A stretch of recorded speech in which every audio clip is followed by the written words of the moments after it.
सिख परंपरा में, सिख पंथ में सिख गुरुओं ने कितने कितने महान काम किए, आप कल्पना नहीं कर सकते। और सिख गुरुओं के महान कार्यों को हमारे इतिहास में पढ़ाया ही नहीं जाता है। जिन लोगों ने महान कार्य किए हैं उनका इतिहास हमारे इतिहास कोर्स में ही नहीं है। मैं सिख गुरुओं में गुरु अंगद देव जी की बारे में कुछ बताना चाहता हूँ। गुरु अंगद देव ने अपने से पहले बारे सभी सुख गुरुओं का, गुरु नानक देव जी और अन्य गुरुओं का जो गुरबाणी थी, जो उन्होंने शाखाएं लिखी थी, जो उन्होंने कविताएं लिखी थी, जो उन्होंने प्रवचन दिए थे, उन सारे प्रवचनों को संकलित किया गुरु अंगद देव ने, और संकलित करके उसको पुस्तक स्वरूप दिया।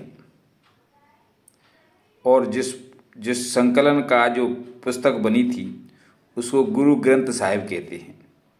आज गुरु ग्रंथ साहिब को सिख धर्म में, सिख पंथ में बड़ा आदर और सर्वोच्च आदर प्राप्त है। यह संकलन गुरु अंगद देव ने किया था। साथ ही गुरु अंगद देव ने लंगर प्रथा भी चलाई थी। लंगर प्रथा में सभी लोगों को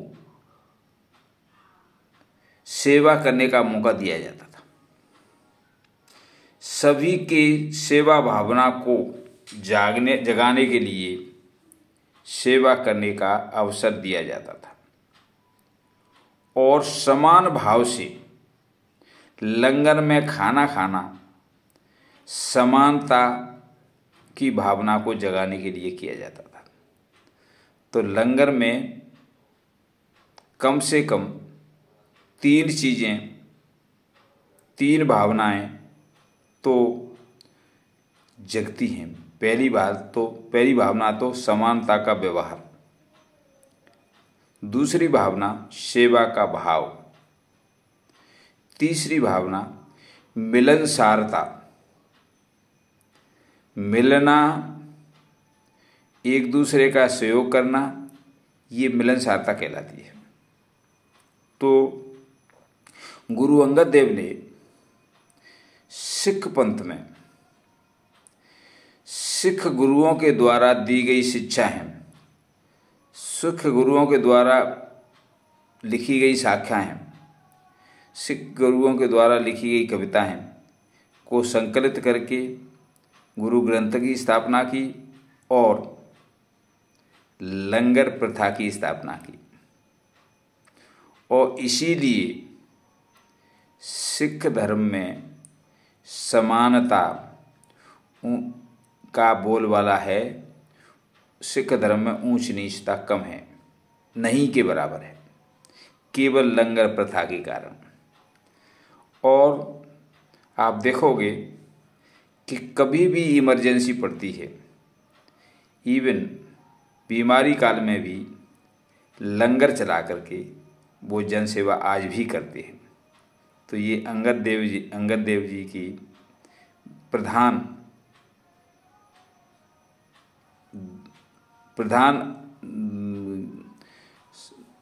गुण है। उन्होंने ये 2 चीज़ें स्थापित करके सिख धर्म में बहुत महान कार्य किया था। क्या आप बता सकते हैं कि अंगद देव जी का यह गुण आपने पहले सुना था?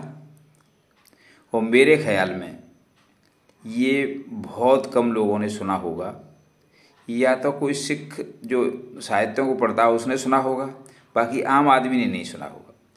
तो जो महापुरुष होते हैं उनकी बातों को, उनकी महानता को सभी को सुनाना चाहिए, सभी को पढ़ना चाहिए, सभी को जानकारी होनी चाहिए, जिससे महानता के गुण आ सकें। धन्यवाद।